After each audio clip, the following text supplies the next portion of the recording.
서울 강남의 웅장한 빌딩 꼭대기층.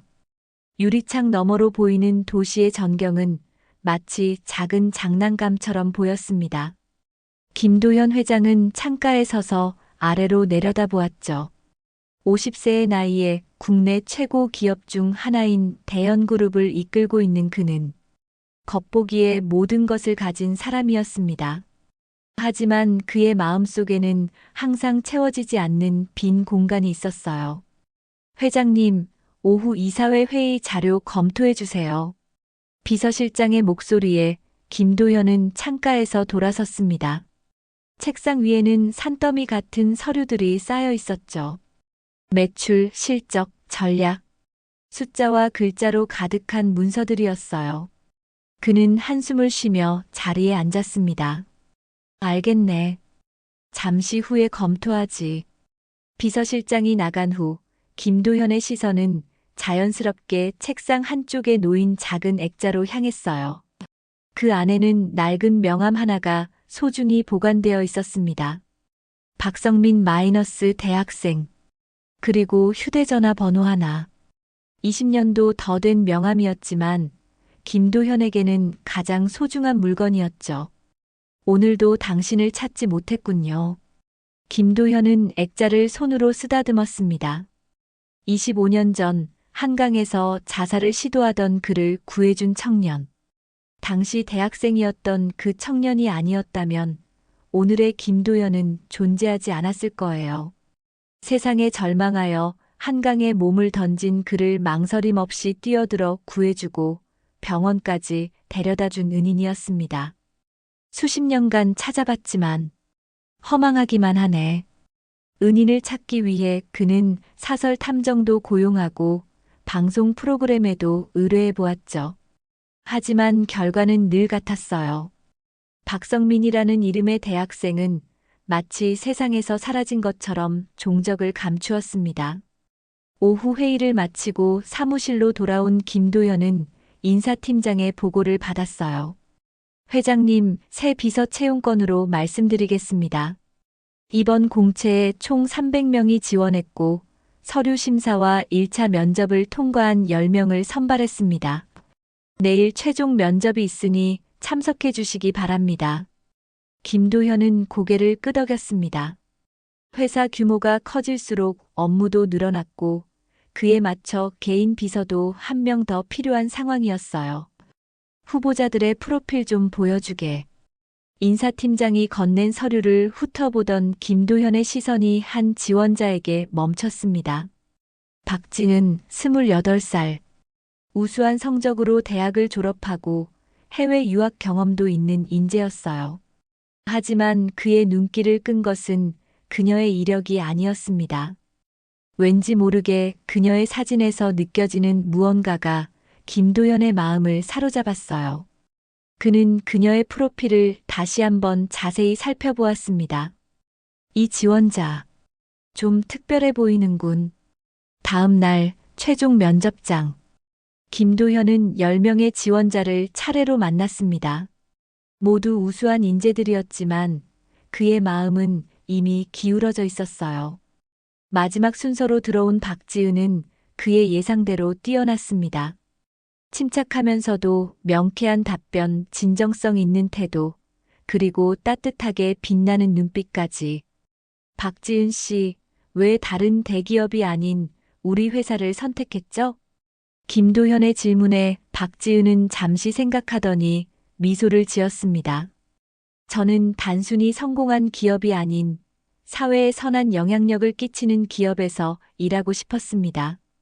대현그룹이 추진해온 사회공헌 활동들을 보며 깊은 인상을 받았고 그런 가치관을 실천하는 회사에 제 능력을 보태고 싶었어요. 그녀의 대답에 김도현은 마음이 따뜻해지는 것을 느꼈습니다. 면접이 끝나고 인사팀장이 물었어요. 최종 결정은 언제 내리시겠습니까? 김도현은 망설임 없이 대답했습니다. 지금 내리지. 박지은 씨를 채용하겠네. 월요일 아침 박지은은 설렘과 긴장감을 안고 대현그룹 본사에 도착했습니다. 높은 유리 건물이 하늘을 찌를 듯 솟아있는 모습에 잠시 압도되었죠. 그녀는 깊은 숨을 들이마시고 당당하게 로비로 들어섰어요. 박지은 씨 환영합니다. 제가 김 실장입니다. 회장님 비서실을 총괄하고 있죠. 중년의 남성이 그녀에게 다가와 반갑게 인사했습니다. 그는 박지은을 비서실로 안내하며 업무 환경과 동료들을 소개했어요. 회장님은 아직 외부 미팅 중이시니 그동안 업무 인수인계를 받도록 하세요. 오후에 돌아오시면 직접 인사드릴 기회가 있을 겁니다. 박지은은 고개를 끄덕이며 자신의 자리에 앉았습니다. 깔끔하게 정돈된 책상, 최신형 컴퓨터, 그리고 필요한 사무용품들이 모두 준비되어 있었어요. 그녀는 전임자가 남긴 업무 매뉴얼을 꼼꼼히 살피기 시작했습니다. 회장님은 매우 바쁘신 분이라 시간 관리가 무엇보다 중요해요. 특히 약속 시간을 철저히 지키시니 모든 일정은 10분 단위로 관리하세요. 김 실장의 설명에 박지은은 진지하게 메모를 했습니다. 점심시간이 지나고 오후 2시경 비서실 분위기가 갑자기 긴장되었어요. 회장님이 오십니다. 모두가 자리에서 일어나 인사할 준비를 하는 가운데 박지은도 긴장된 마음으로 일어섰습니다. 엘리베이터에서 내린 김도현은 직원들의 인사를 가볍게 받으며 비서실로 들어왔어요. 회장님, 오늘부터 함께 일하게 될 박지은 씨입니다. 김 실장의 소개에 박지은은 공손하게 고개를 숙여 인사했습니다. 반갑습니다, 회장님. 최선을 다해 보좌하겠습니다. 김도현은 그녀를 바라보며 미소 지었어요. 면접 때보다 더 긴장해 보이는군요. 편하게 일하세요.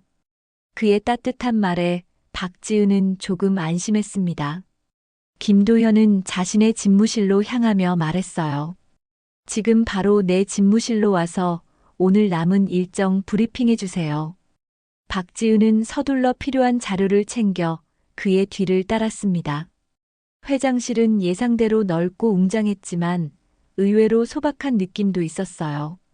거대한 창문으로는 서울 시내가 한눈에 내려다 보였고 한쪽 벽면에는 수십 권의 책들이 가지런히 꽂혀 있었습니다. 앉으세요. 김도현의 지시에 박지은은 그의 앞에 마련된 의자에 앉았어요. 그는 자신의 자리에 앉아 그녀를 바라보았습니다. 일정 브리핑 전에 먼저 알아두었으면 하는 것이 있습니다. 김도현은 진지한 표정으로 말을 이었어요. 나는 업무에 있어서는 엄격하지만 인간적인 관계에서는 소통을 중요시합니다. 언제든 필요한 말이 있다면 주저하지 말고 이야기해 주세요. 그리고 실수를 두려워하지 마세요. 중요한 건 실수 후의 대처와 배움입니다. 그의 말에 박지은은 깊은 인상을 받았습니다. 대기업 회장이라는 위치에서 이런 따뜻함을 기대하지 않았기 때문이었죠. 감사합니다, 회장님. 명심하겠습니다. 그렇게 박지은의 비서 생활이 시작되었어요. 첫날부터 그녀는 자신의 역할에 빠르게 적응했습니다. 꼼꼼한 성격과 뛰어난 기억력으로 김도현의 일정과 업무를 완벽하게 보조했어요.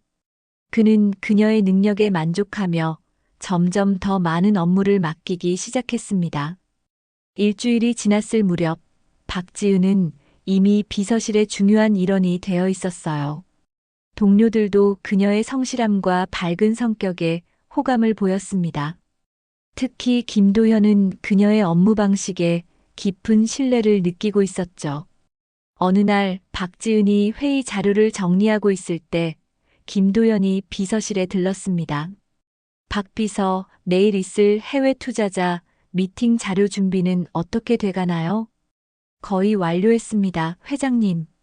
오늘 저녁까지 최종 검토를 마치고 보고 드리겠습니다. 김도현은 만족스럽게 고개를 끄덕였어요. 그런데 그 순간 그의 시선이 박지은의 책상 한쪽에 놓인 작은 액자에 멈췄습니다. 그 안에는 한 가족의 사진이 들어 있었어요. 중년의 부부와 그들 사이에 서 있는 젊은 여성, 바로 박지은이었습니다. 가족 사진인가요?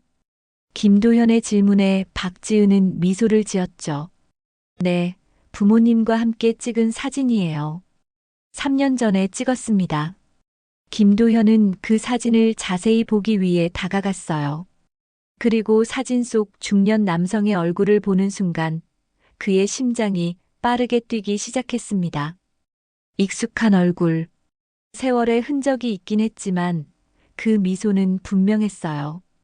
25년 전 한강에서 그를 구해준 그 청년의 얼굴이었습니다. 김도현은 숨을 깊게 들이마셨습니다. 머릿속이 복잡해졌어요. 이것이 우연일까?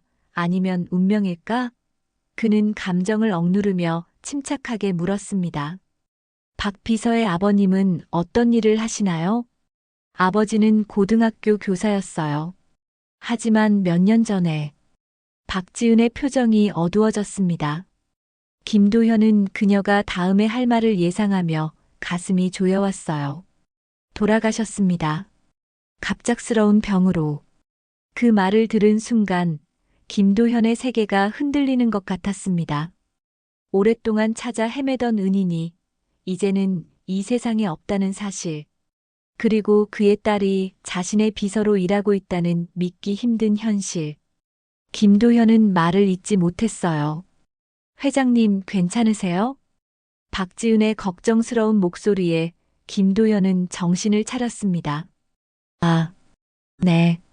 갑자기 생각할 일이 있어서 미안합니다. 자료는 저녁에 검토하겠습니다. 그는 서둘러 자신의 집무실로 돌아갔어요. 창가에 서서 먼 하늘을 바라보며 김도현은 복잡한 감정에 휩싸였습니다. 찾고 있던 은희는 이미 세상을 떠났고 그의 딸이 자신의 곁에 있다는 이 기막힌 운명에 그는 어떻게 대처해야 할지 막막했어요. 박성민, 당신을 찾았을 때는 이미 늦었군요. 김도현은 그날 밤 잠을 이루지 못했습니다. 수십 년간 찾아 헤매던 은인이 이미 세상을 떠났다는 사실이 그를 괴롭혔어요. 밤새 창문 너머로 서울의 불빛을 바라보며 그는 과거를 회상했습니다. 25살 사업 실패와 가족의 배신으로 모든 것을 잃고 한강에 몸을 던졌던 그 절망의 순간. 그리고 차가운 물속에서 그를 구해낸 한 청년의 따뜻한 손길. 살아야 합니다. 지금은 힘들어도 살다 보면 반드시 좋은 날이 올 거예요. 그때 박성민이 했던 말이 아직도 귓가에 생생했습니다. 그 말을 믿고 다시 일어섰고 마침내 대연그룹을 일으켜 세웠죠. 하지만 정작 그 은인에게는 감사의 마음을 전하지 못했어요.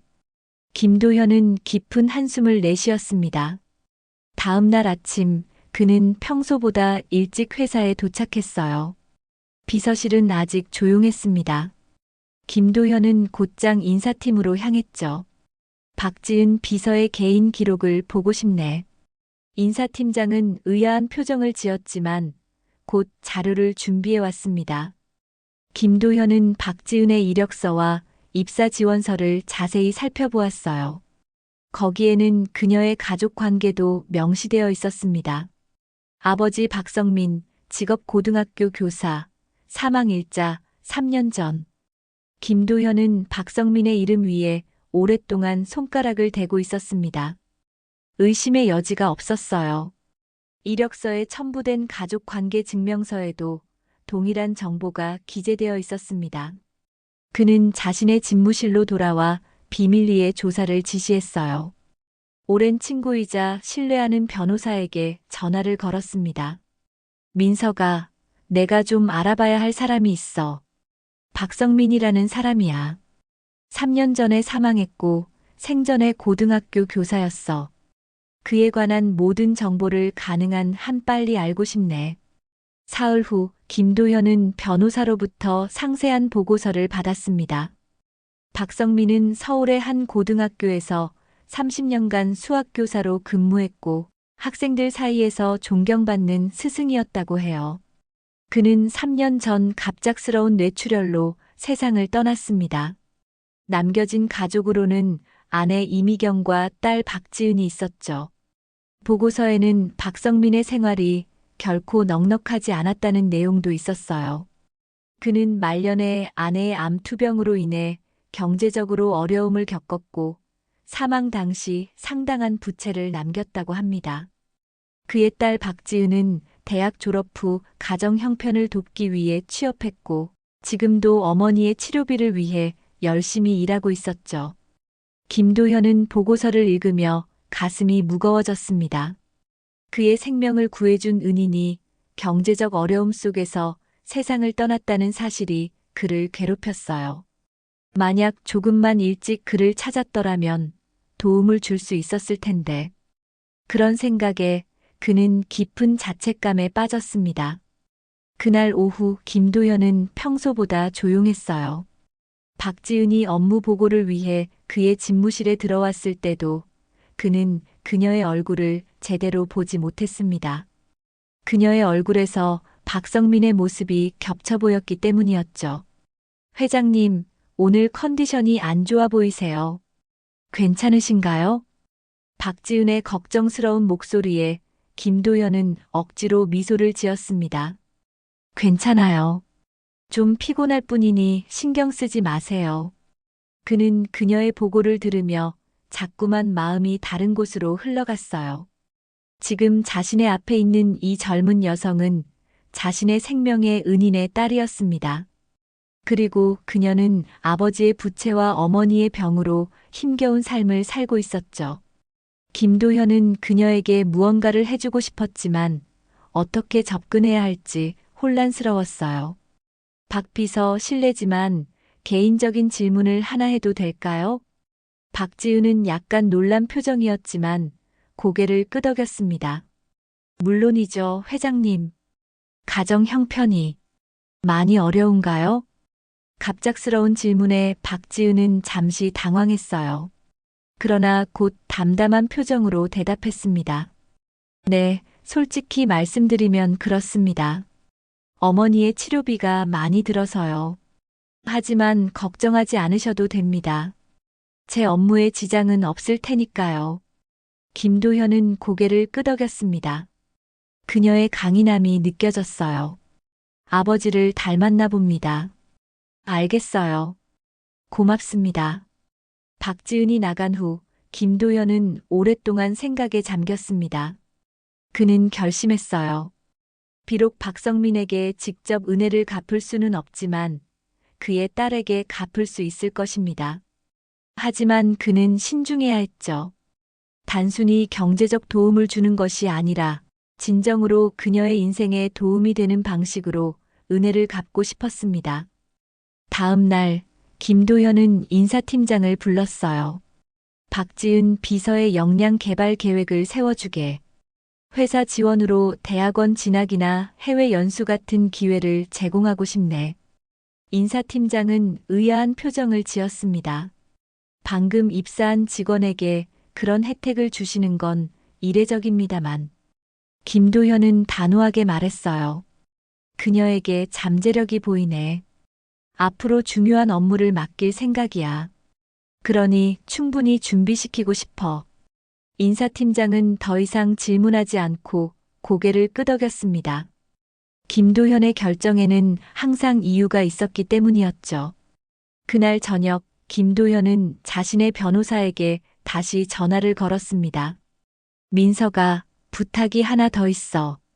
박지은이라는 직원의 어머니 이미경 씨의 병원비를 조사해 줄 수 있겠나? 그리고 가능하다면 그 비용을 익명으로 지불할 방법을 알아봐 주게. 변호사는 잠시 침묵했다가 대답했어요. 알겠네. 하지만 김 회장, 이런 행동은 오해를 살 수 있어. 조심해야 할 거야. 김도현은 깊은 숨을 내쉬었습니다. 알고 있네. 하지만 반드시 해야 할 일이야. 조용히 진행해주게. 통화를 마친 김도현은 창가에 서서 밤하늘을 바라보았어요. 그는 마음속으로 박성민에게 말을 건넸습니다. 박 선생님, 당신의 딸을 만났습니다. 훌륭하게 키우셨군요. 이제 제가 그녀를 돕겠습니다. 비록 늦었지만 당신의 은혜를 꼭 갚겠습니다. 그렇게 김도현은 박지은을 위한 비밀스러운 지원을 시작했습니다. 그는 그녀의 어머니가 치료받고 있는 병원에 익명의 후원금을 보냈고, 회사 내에서는 그녀에게 특별한 교육 기회와 성장 가능성을 제공했어요. 하지만 이 모든 것을 그녀에게 알리지는 않았습니다. 김도현은 그녀가 자신의 능력으로 인정받기를 원했고, 단순한 동정이나 은혜라는 이름으로 도움받는 것을 원치 않았기 때문이었죠. 열흘 후 대연그룹 본사 구내식당에는 묘한 긴장감이 감돌았습니다. 점심시간 여러 부서의 직원들이 모여 식사를 하는 가운데 작은 소문들이 오갔어요.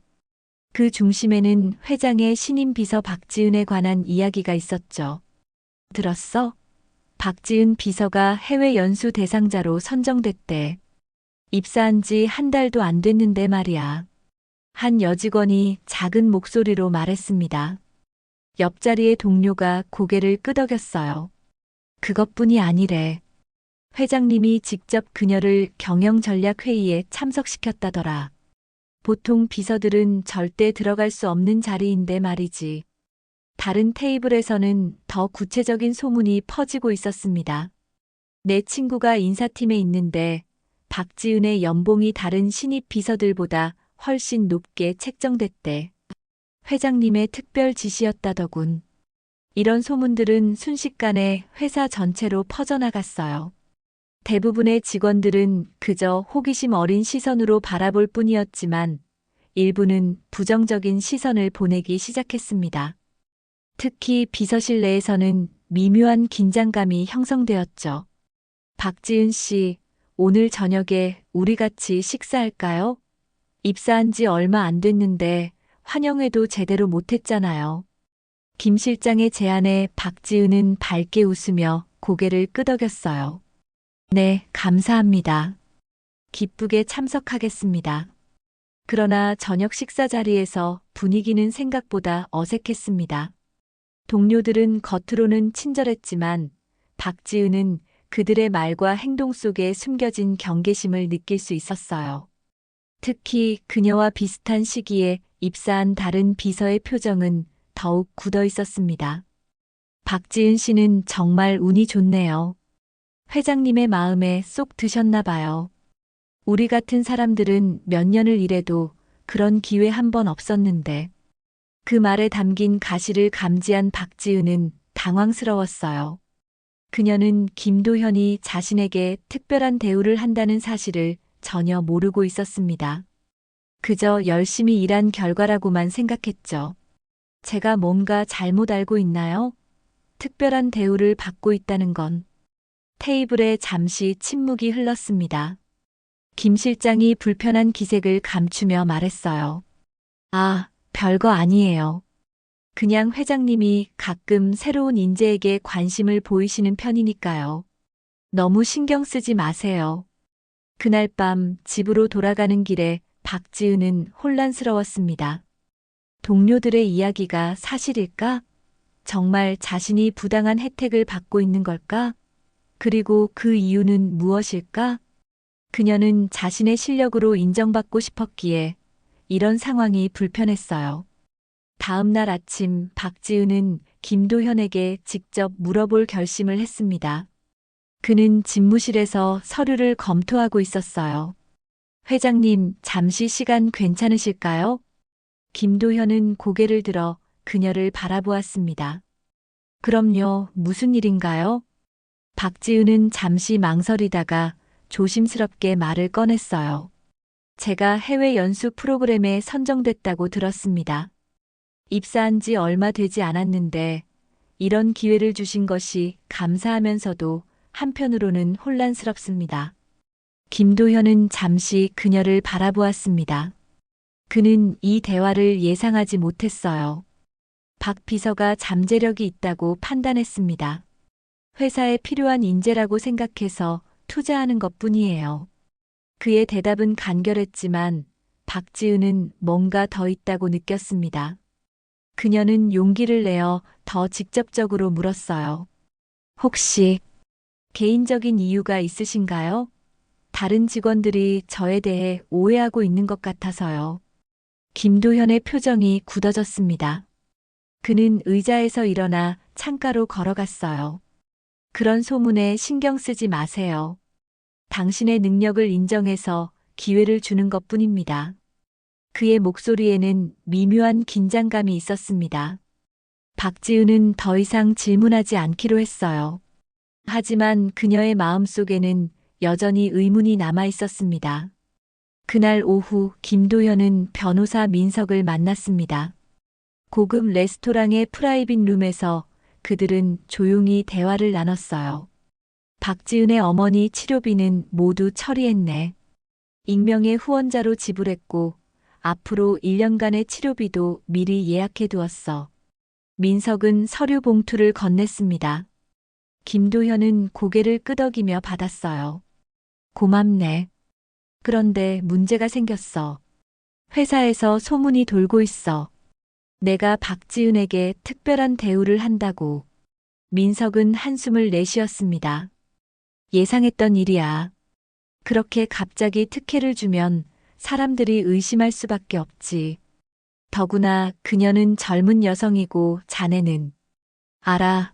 그 의미를 잘 알고 있어. 김도현은 말을 자르며 고개를 저었어요. 민석은 친구를 걱정스럽게 바라보았습니다. 도현아, 그녀에게 진실을 말하는 게 어떨까? 그녀의 아버지가 자네의 은인이었다는 사실을. 김도현은 잠시 생각에 잠겼습니다. 그러나 곧 고개를 저었어요. 아직은 아니야. 그녀가 자신의 능력으로 인정받길 원해. 아버지 때문에 특혜를 받는다고 생각하면 더 상처받을 거야. 민석은 무거운 표정으로 고개를 끄덕였습니다. 그는 오랜 친구의 마음을 이해했지만 이 상황이 좋게 끝날지 걱정됐어요. 회사로 돌아온 김도현은 박지은이 보고서를 들고 기다리고 있는 것을 보았습니다. 그녀의 표정은 평소보다 어두워 보였어요. 박 비서, 무슨 일 있나요? 그녀는 잠시 망설이다가 말했습니다. 회장님, 정중히 부탁드립니다. 제게 특별한 대우를 하지 말아주세요. 저는 제 실력으로 인정받고 싶습니다. 김도현은 놀란 표정을 감추지 못했어요. 그녀의 직설적인 요청에 어떻게 반응해야 할지 몰랐습니다. 박 비서, 죄송합니다만 회사 내에서 저에 대한 시선이 변하고 있어요. 동료들이 저를 피하기 시작했습니다. 이대로라면 제 입지가 없어질 것 같아요. 그녀의 목소리는 흔들렸지만 눈빛은 단호했습니다. 김도현은 그녀의 용기에 감명을 받았어요. 그는 깊은 숨을 들이마셨습니다.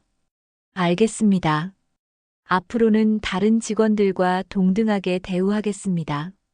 박지은은 안도의 표정을 지었습니다. 그러나 김도현은 마음속으로 다짐했어요. 비록 겉으로는 특별 대우를 중단하겠지만 다른 방법으로 그녀를 돕겠다고. 그것이 박성민에 대한 그의 약속이었으니까요. 그러나 김도현이 모르는 사이 상황은 이미 그의 통제를 벗어나고 있었습니다. 회사 내 소문은 더욱 커져갔고 박지은에 대한 오해는 깊어졌어요. 특히 그녀의 어머니가 갑자기 비용 걱정 없이 최고급 병원에서 치료를 받기 시작했다는 소식이 알려지면서 소문은 더욱 확산되었습니다. 김도현의 선의가 만들어낸 상황은 이제 돌이킬 수 없는 방향으로 흘러가고 있었어요. 그리고 곧 그와 박지은 모두가 예상치 못한 위기를 맞이하게 될 것입니다. 대형그룹 본사 19층, 비서실의 분위기는 날이 갈수록 냉랭해졌습니다. 박지은이 출근할 때마다 동료들의 대화가 갑자기 멈추는 일이 잦아졌고, 이전에는 함께 점심을 먹자고 제안하던 사람들도 이제는 그녀를 피하는 듯 했어요. 비록 김도현이 노골적인 특혜를 중단했지만 이미 퍼진 소문은 쉽게 사그라들지 않았습니다. 어느 월요일 아침 박지은은 평소보다 일찍 출근했어요. 비서실은 아직 텅 비어 있었고 그녀는 조용히 자신의 업무를 시작했습니다. 그런데 갑자기 인사팀에서 전화가 왔어요. 박지은 씨, 잠시 인사팀으로 와주실 수 있을까요? 어머니 치료비 지원과 관련해서 확인할 사항이 있습니다. 박지은은 깜짝 놀랐습니다. 어머니의 치료비라니? 그녀는 어머니가 갑자기 좋은 병원으로 옮겨 치료받게 된 것에 의아했지만 어머니는 그저 병원 측의 특별 프로그램 덕분이라고만 설명했었어요. 그녀는 서둘러 인사팀으로 향했습니다. 죄송합니다만 어머니 치료비 지원이라니 무슨 말씀이신지요? 인사팀장은 난처한 표정을 지었어요. 아, 모르셨나요? 회장님의 특별 지시로 어머니의 치료비 전액을 회사에서 지원하고 있습니다. 복지 프로그램의 일환으로요. 박지은은 얼굴이 하얗게 변했습니다. 그녀는 자신도 모르게 벽에 기대어 섰어요. 그동안의 오해와 수군거림이 이제야 이해가 되었습니다. 동료들이 자신을 어떻게 보고 있을지 생각하니 숨이 막혔어요. 그런 프로그램이 있었나요? 다른 직원들의 가족도 혜택을 받나요? 인사팀장은 고개를 저었습니다. 솔직히 말씀드리면 이건 특별 케이스입니다. 회장님이 직접 지시하셨고, 더 이상 말을 듣지 않고 박지은은 인사팀을 나왔어요. 그녀의 머릿속은 혼란스러웠습니다. 왜 김도현 회장이 자신과 어머니에게 이런 특별한 관심을 보이는 걸까? 그녀는 결심했어요. 이 문제를 반드시 해결해야 한다고. 김도현은 아침 회의를 마치고 막 집무실로 돌아왔을 때 문 앞에서 기다리고 있는 박지은을 발견했습니다. 그녀의 표정이 심상치 않아 보였어요. 박 비서, 무슨 일이죠? 회장님, 반드시 드릴 말씀이 있습니다. 시간을 내주실 수 있을까요? 그의 승낙에 두 사람은 집무실로 들어갔습니다. 문이 닫히자마자 박지은이 입을 열었어요. 어머니의 치료비를 지원해 주신 것이 사실입니까? 김도현은 잠시 말을 잇지 못했습니다. 그는 이 사실이 박지은에게 알려질 것이라고 예상하지 못했어요. 그건, 회장님, 왜 그러신 겁니까? 제가 뭐라고 그런 특별한 대우를 해주시는 거죠? 지금 회사 전체가 저를 어떻게 보고 있는지 아세요? 박지은의 목소리는 떨렸지만 그녀의 눈빛은 단호했어요. 김도현은 그녀를 바라보며 깊은 한숨을 내쉬었습니다. 앉으세요, 박 비서. 모든 것을 설명해 드리겠습니다. 두 사람은 마주 앉았고 김도현은 천천히 이야기를 시작했어요. 25년 전 저는 모든 것을 잃었습니다. 사업 실패, 가족의 배신, 그리고 막대한 빚. 절망에 빠진 저는 한강에 몸을 던졌죠. 박지은은 놀란 눈으로 그를 바라보았습니다. 그가 이런 이야기를 할 거라고는 예상하지 못했어요. 그날 저를 구해준 사람이 있었습니다. 대학생이었던 한 청년이 망설임 없이 물에 뛰어들어 저를 끌어올렸죠. 저는 그에게 목숨을 비쳤습니다. 김도현은 책상 서랍에서 오래된 액자를 꺼냈습니다. 그 안에는 낡은 명함이 소중히 보관되어 있었어요. 이 명함의 주인이 바로 그 청년입니다. 박성민. 당신의 아버지였어요. 박지은의 눈이 커졌습니다. 그녀는 아버지의 이름을 듣는 순간 숨을 멈췄어요. 아버지가 회장님을 구하셨다고요? 김도현은 고개를 끄덕였습니다. 그렇습니다. 그분은 내게 새 삶을 주셨어요. 살다 보면 반드시 좋은 날이 올 거예요 라고 말씀하셨죠.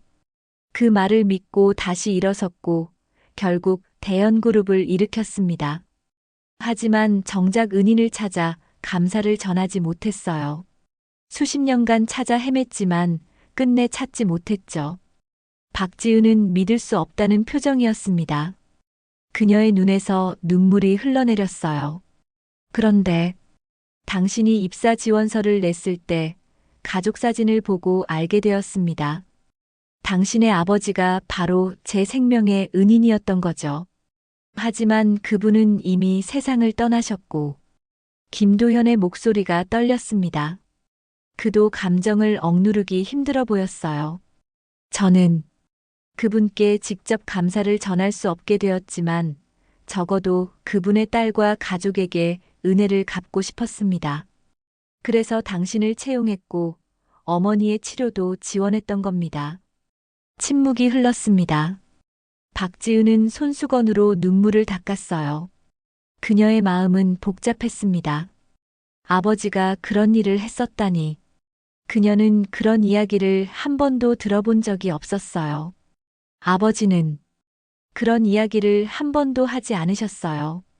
항상 겸손하셨거든요. 김도현은 미소를 지었습니다. 그런 분이셨군요. 짧은 만남이었지만 저는 그분의 따뜻함과 선함을 느꼈습니다. 박지은은 깊은 숨을 내쉬었어요. 갑작스러운 진실에 그녀는 어떻게 반응해야 할지 몰랐습니다. 회장님, 아버지의 일을 알려주셔서 감사합니다. 하지만 저는 그런 이유로 특별 대우를 받고 싶지 않아요. 저는 제 실력으로 인정받고 싶습니다. 김도현은 진지한 표정으로 고개를 끄덕였어요. 당신 말이 맞습니다. 내 행동이 당신에게 부담을 주었군요. 미안합니다. 그는 잠시 생각하더니 다시 말을 이었습니다. 하지만 치료비 지원만큼은 계속하고 싶습니다. 이건 당신 어머니에 대한 것이니까요. 물론 익명으로 회사와 연결 짓지 않는 방식으로 말입니다. 박지은은 고민했습니다. 어머니의 병세는 여전히 심각했고 치료비는 그녀에게 큰 부담이었어요. 하지만 이런 식의 도움을 받는 것이 옳은 일일까? 시간을 주세요. 생각할 시간이 필요합니다. 김도현은 이해한다는 듯 고개를 끄덕였습니다. 물론입니다. 그리고 박 비서, 당신이 이 자리에 있는 것은 전적으로 당신의 실력 때문임을 알아주세요. 내가 특별히 채용한 것은 사실이지만 당신이 보여준 능력은 그 이상입니다. 박지은은 감사의 뜻을 표하고 집무실을 나왔어요. 복도를 걸으며 그녀는 아버지를 생각했습니다. 늘 묵묵히 자신의 일을 했던 아버지, 함께한 시간이 너무 짧았던 아버지. 그가 한 선행이 이런 식으로 돌아올 줄은 꿈에도 몰랐습니다. 그날 저녁 박지은은 어머니를 병원에 찾아갔어요. 이미경 씨는 병상에 누워 있었지만 예전보다 얼굴색이 좋아 보였습니다. 엄마, 오늘 김도현 회장님을 만났어요. 아버지 이야기를 들었어요. 이미경 씨는 놀란 눈으로 딸을 바라보았습니다. 무슨 이야기를 말하니? 아버지가 25살 때 전에 김 회장님을 구해주셨대요. 한강에서요. 이미경 씨의 눈에 눈물이 고였어요. 그녀는 천천히 고개를 끄덕였습니다. 그 일이 내 아버지는 그날 밤 집에 돌아와 젖은 옷을 갈아입으며 내게 말했단다. 오늘 한 사람의 인생을 구했어. 하지만 그는 내 이름조차 제대로 기억하지 못할 거야. 그래도 괜찮아. 그가 행복하게 살기만 하면 돼.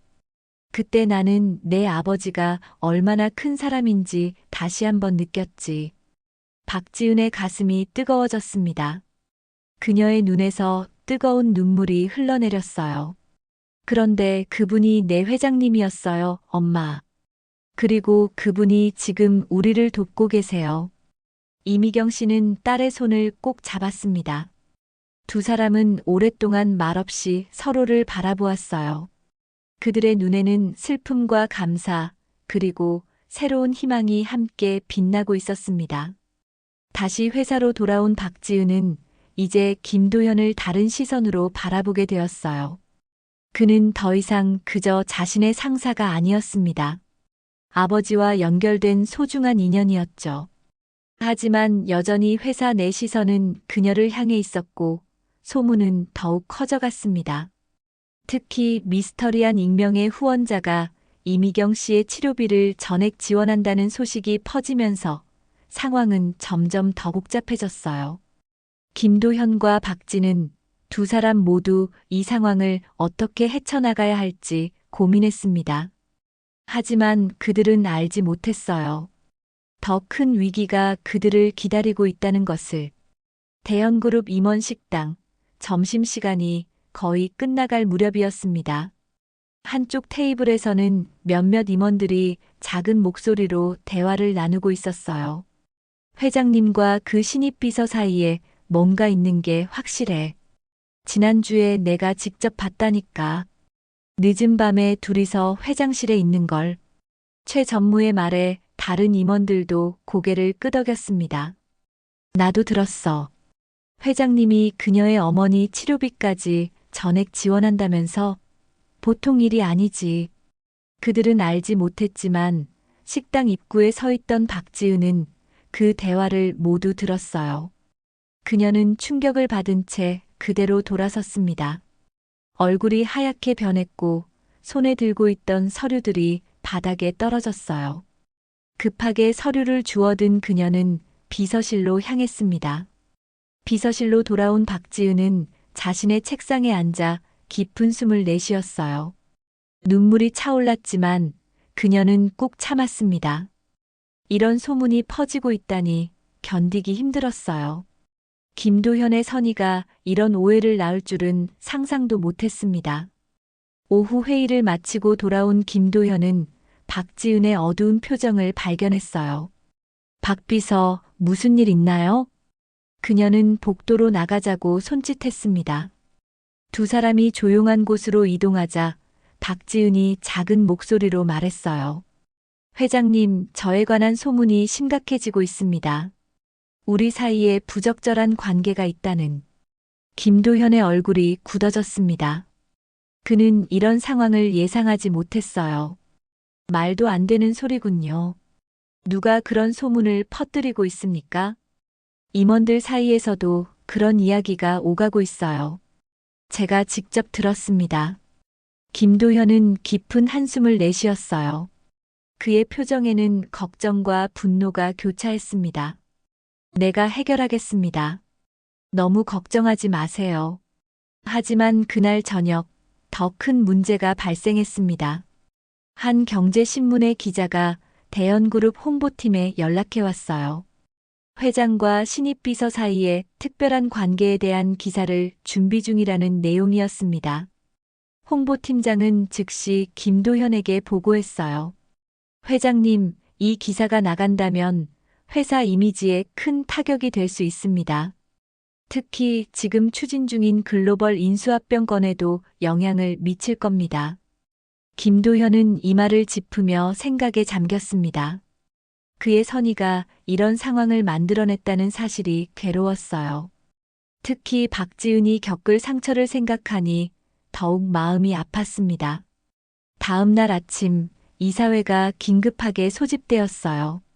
김도현은 무거운 마음으로 회의실에 들어섰습니다. 이사들의 표정은 굳어 있었고 분위기는 차가웠어요. 회장님, 최근 회사 내외에서 퍼지고 있는 소문에 대해 설명을 들을 수 있을까요? 부회장의 질문에 김도현은 깊은 숨을 내쉬었습니다. 그는 선택의 기로에 서 있었어요. 진실을 말하고 박지은을 보호할 것인가, 아니면 침묵하고 상황을 지켜볼 것인가. 모든 것을 설명하겠습니다. 그는 25년 전 자신이 겪었던 일과 박성민이 자신을 구해준 사실, 그리고 그의 딸이 우연히 자신의 비서로 입사하게 된 경위를 차분하게 설명했어요. 이사들은 놀란 표정으로 그의 이야기를 들었습니다. 저는 그분의 딸에게 감사의 마음을 전하고 싶었을 뿐입니다. 어떤 부적절한 관계도 없습니다. 침묵이 흘렀습니다. 한 이사가 조심스럽게 입을 열었어요. 회장님의 마음은 이해합니다만 이 문제가 언론에 노출되면 해석은 전혀 다를 수 있습니다. 특히 지금 추진 중인 글로벌 거래에 악영향을 미칠 수 있어요. 다른 이사도 동의했습니다. 해결책이 필요합니다. 가장 좋은 방법은 박지은 씨가 자발적으로 사직하는 것입니다. 그리고 그녀의 가족에 대한 지원은 회사와 별도로 개인적으로 하시는 게. 김도현은 그 말에 고개를 저었어요. 그건 불가능합니다. 박지은 씨는 아무 잘못이 없습니다. 오히려 이 상황으로 인해 가장 큰 피해를 보고 있는 사람이죠. 하지만 이사들의 시선은 완고했습니다. 결국 김도현은 시간을 달라고 요청했어요. 회의가 끝난 후 그는 즉시 박지은을 불렀습니다. 박 비서, 상황이 심각해졌습니다. 그는 이사회에서 있었던 일과 기자의 취재 사실을 모두 설명했어요. 박지은의 얼굴에서 혈색이 사라졌습니다. 이럴 수가. 회장님, 제가 사직하는 게 좋겠습니다. 이대로 회사에 피해가 가는 건 원하지 않아요. 김도현은 단호하게 고개를 저었습니다. 그건 해결책이 아닙니다. 당신은 아무 잘못이 없어요. 하지만 이대로라면 회장님의 명성도 회사의 이미지도 손상될 거예요. 저는 그럴 수 없습니다. 박지은의 눈에 눈물이 고였어요. 김도현은 그녀의 마음을 이해했습니다. 하지만 그는 또 다른 고민이 있었어요. 이 상황에서 박지은이 회사를 떠나게 되면 그녀는 경력에 큰 타격을 입을 것이고 어머니의 치료도 어려워질 것입니다. 하루만 시간을 주세요. 다른 방법을 찾아보겠습니다. 그날 저녁, 김도현은 오랜 친구인 민석을 다시 만났어요. 두 사람은 밤늦게까지 대화를 나눴습니다. 도연아, 이 상황은 생각보다 복잡해. 내가 아무리 진실을 말해도 세상은 그들이 원하는 방식으로 해석할 거야. 민석의 말에 김도현은 깊은 한숨을 내쉬었어요. 알아. 하지만 박지은에게 부당한 피해를 주고 싶지 않아. 그녀의 아버지가 나를 구해주지 않았다면 오늘의 나는 없었을 거야. 민석은 잠시 생각에 잠겼다가 말했습니다. 기자회견을 열어 모든 진실을 밝히는 건 어떨까? 내가 직접 25년 전 사건을 설명하고 박성민 씨에 대한 감사의 마음을 공개적으로 표현하는 거야. 김도현은 고개를 끄덕였어요. 그것이 최선의 방법일지도 모른다고 생각했습니다. 다음 날 아침 김도현은 박지은에게 자신의 계획을 설명했어요. 기자회견을 열어 모든 진실을 밝히고 그녀의 아버지에 대한 감사의 마음을 공개적으로 표현하겠다는 내용이었습니다. 하지만 회장님, 그렇게 되면 저와 제 가족의 사생활이 모두 공개되는 거예요. 어머니는 그런 관심을 견디기 힘드실 거예요. 박지은의 걱정은 당연했습니다. 김도현도 그 점을 생각하지 못한 것은 아니었어요. 당신 말이 맞습니다.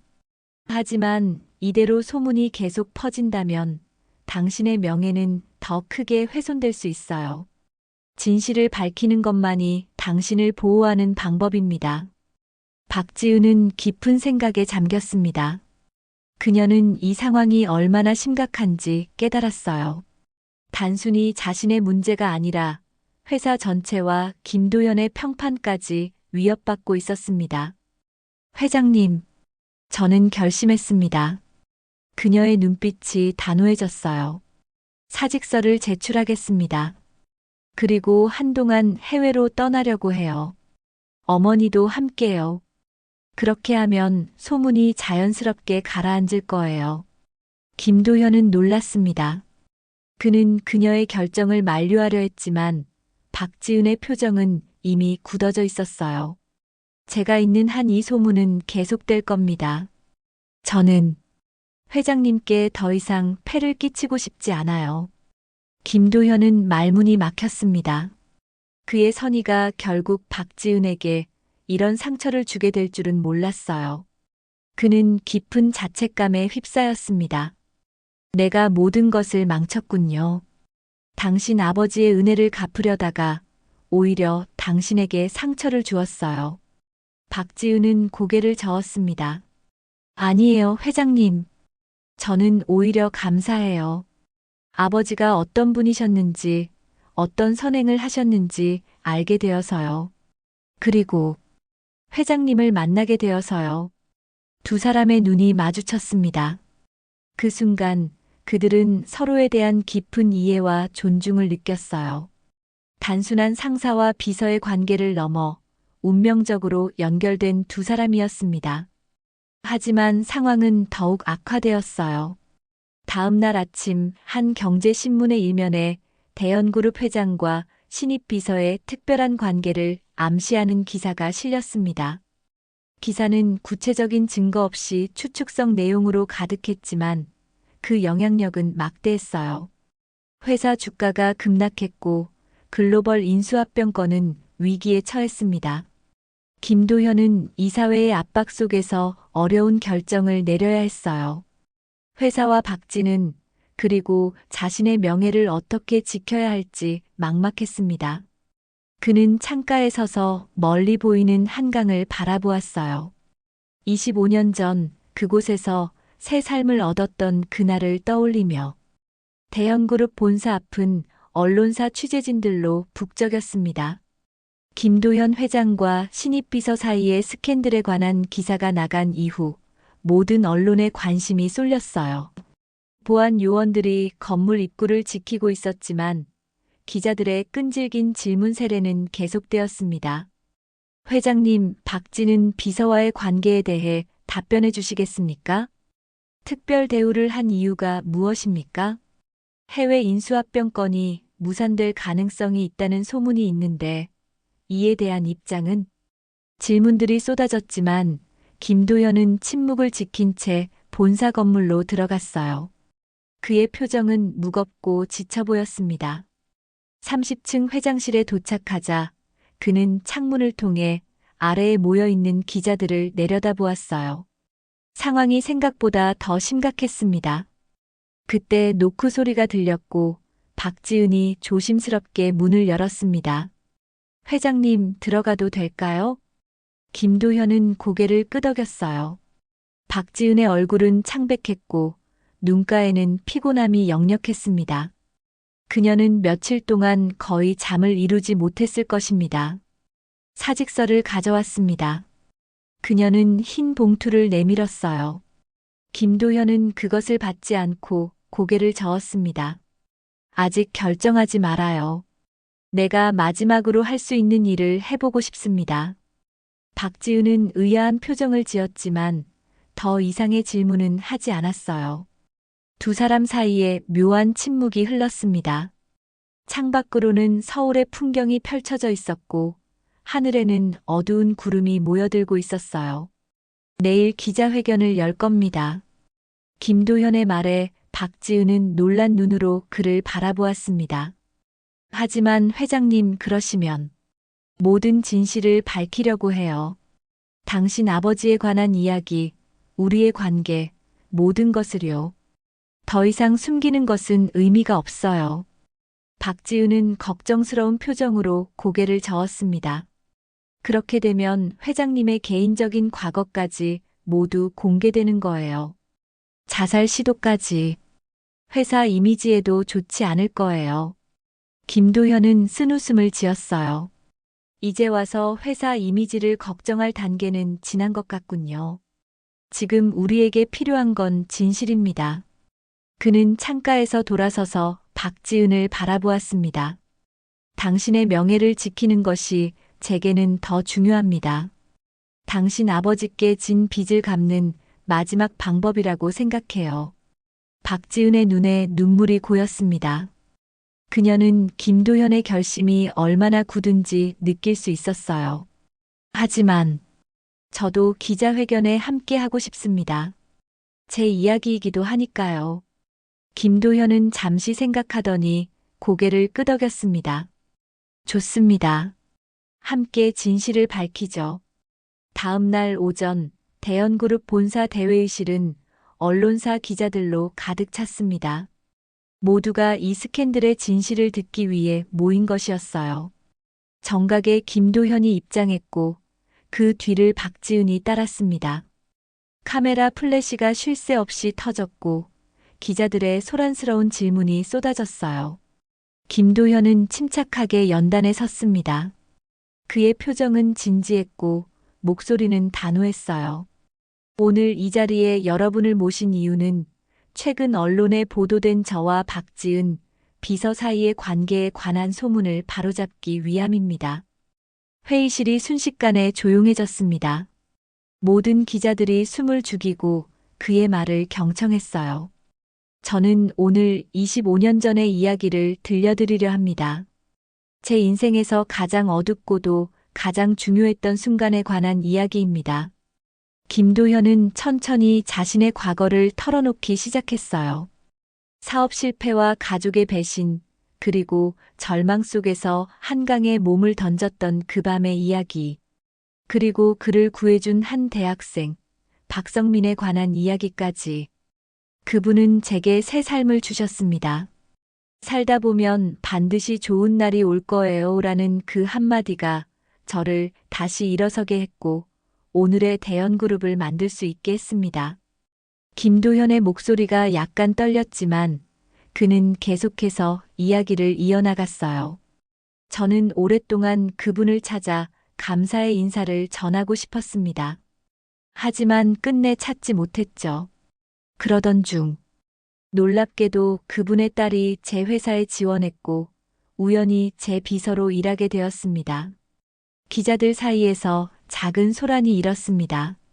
김도현은 잠시 말을 멈추고 박지은을 바라보았어요. 그녀는 고개를 끄덕이며 용기를 주었습니다. 저는 그녀를 통해 제 은인이 이미 세상을 떠났다는 사실을 알게 되었습니다. 그리고 그분의 딸과 가족에게라도 은혜를 갚고 싶었습니다. 그래서 그녀의 어머니 치료비를 지원했고 그녀에게 교육 기회를 제공했던 것입니다. 김도현은 깊은 숨을 내쉬었어요. 제 행동이 오해를 불러일으켰고 결국 박지은 씨에게 큰 상처를 주게 되었습니다. 진심으로 사과드립니다. 하지만 저와 그녀 사이에는 언론에서 추측하는 그런 관계는 없습니다. 오직 깊은 감사와 존중만이 있을 뿐입니다. 기자회견장은 다시 소란스러워졌습니다. 수많은 질문이 쏟아졌지만 김도현은 손을 들어 조용히 해달라고 요청했어요. 이제 박지은 씨가 직접 이야기하겠습니다. 연단으로 나선 박지은은 긴장한 모습이었지만 그녀의 목소리는 또렷했습니다. 저는 아버지가 그런 일을 하셨다는 사실을 최근에야 알게 되었습니다. 아버지는 생전에 그 이야기를 한 번도 하지 않으셨어요. 항상 겸손하고 조용한 분이셨거든요. 그녀의 눈에는 아버지를 회상하는 따뜻한 빛이 어렸습니다. 김도현 회장님은 저에게 특별한 대우를 하신 것이 사실입니다. 하지만 그것은 순전히 아버지에 대한 감사의 마음에서 비롯된 것이었어요. 저는 그 마음을 이해합니다. 하지만 저 역시 제 실력으로 인정받고 싶었기에 그런 특혜가 부담스러웠던 것도 사실입니다. 박지은은 잠시 말을 멈추고 김도현을 바라보았어요. 그녀의 눈에는 감사와 존경의 마음이 담겨 있었습니다. 하지만 이 기회를 통해 저는 제가 알지 못했던 아버지의 모습을 발견했습니다. 그리고 그것은 제게 큰 선물이었어요. 기자회견은 예상보다 길게 이어졌습니다. 기자들의 질문에 두 사람은 진솔하게 답변했어요. 처음에는 의심의 눈초리를 보내던 기자들도 점차 그들의 이야기에 공감하기 시작했습니다. 특히 김도현이 자신의 과거 자살 시도까지 솔직하게 밝힌 용기에 많은 이들이 감동을 받았어요.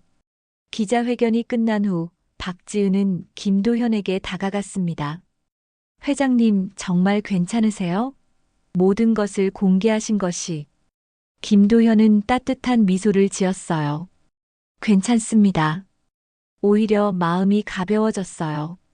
오랫동안 숨겨왔던 이야기를 드디어 세상에 말할 수 있어서. 두 사람은 서로를 바라보며 작은 미소를 교환했습니다. 그들 사이에는 이제 더 깊은 이해와 신뢰가 자리 잡고 있었어요. 그날 저녁, 언론은 김도현과 박지은의 진솔한 이야기를 대대적으로 보도했습니다. 예상과 달리 대부분의 반응은 긍정적이었어요. 스캔들이 아닌 감동적인 인연의 이야기로 받아들여진 것입니다. 특히 김도현의 솔직한 고백과 감사의 마음이 많은 이들의 공감을 얻었습니다. 대형그룹 주가는 다시 상승하기 시작했고 위기에 처했던 글로벌 인수합병건도 다시 정상 궤도에 올랐어요. 하지만 무엇보다 중요한 것은 두 사람이 마침내 오해의 그림자에서 벗어나 진정한 관계를 시작할 수 있게 되었다는 점이었습니다. 박지은의 어머니 이미경 씨는 병원 침대에서 TV로 기자회견을 지켜보았어요. 그녀의 눈에는 뜨거운 눈물이 흘러내렸습니다. 남편의 선행이 이렇게 세상에 알려지고 그의 딸이 당당하게 그 이야기를 나누는 모습을 보니 가슴이 뭉클했어요.